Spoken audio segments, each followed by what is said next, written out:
Yeah, so like this is, so I find it very confusing. This one says, Jessica, I do not expect you to deliver a transparent transition plan this week or ever. I was like, so.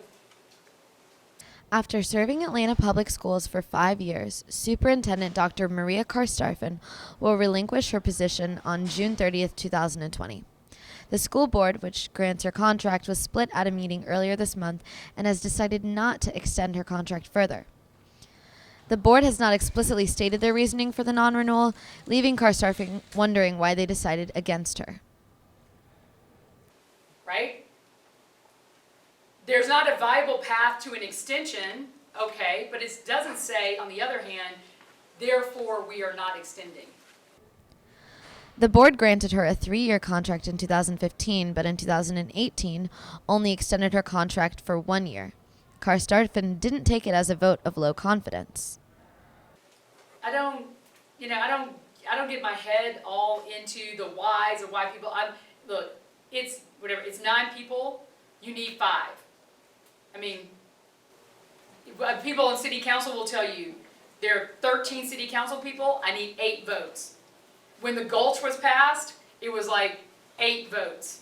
So I wouldn't say that even on any of those votes, that's a vote of confidence or not for anybody in those positions.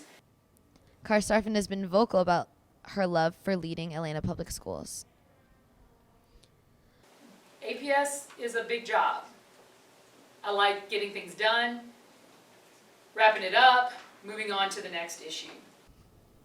The board has stated that their contract decision was not based on Carstarphen's performance. I just know what I do. I know my evaluations are solid. I know what's working and not working in APS. It's elected people. Stuff's going to get political. People are going to. Somebody may feel like they got to vote no today, but they can vote yes tomorrow. That's all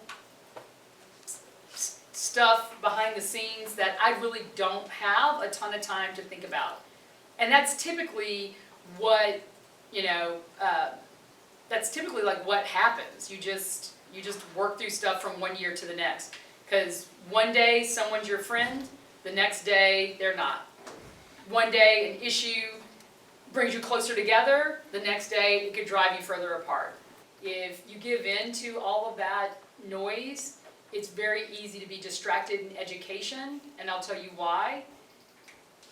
Your North Star has to be kids, because if you're thinking about anything else, whether or not you are politically in agreement with me on charter schools, or you like the new reading program, or you care more about what's happening in a downtown development, it's easy to get very distracted, and you start making decisions that might not be good for kids. Carstarphen said that she was not anticipating a non-renewal. When we had the first meeting in August, it was just one issue that I felt like I clearly with evidence, dispelled as an issue. And I'm learning more post the announcement. So I'm learning more today than I did before. And for what it's worth, happy to address it all. I think it's a great watershed moment for APS. I think I'm excited that a lot of people have been kind of speaking up about liking the direction of the district. And I think that that's something that, if we can get past all of this and get answers for people sorted out, that APS can keep moving.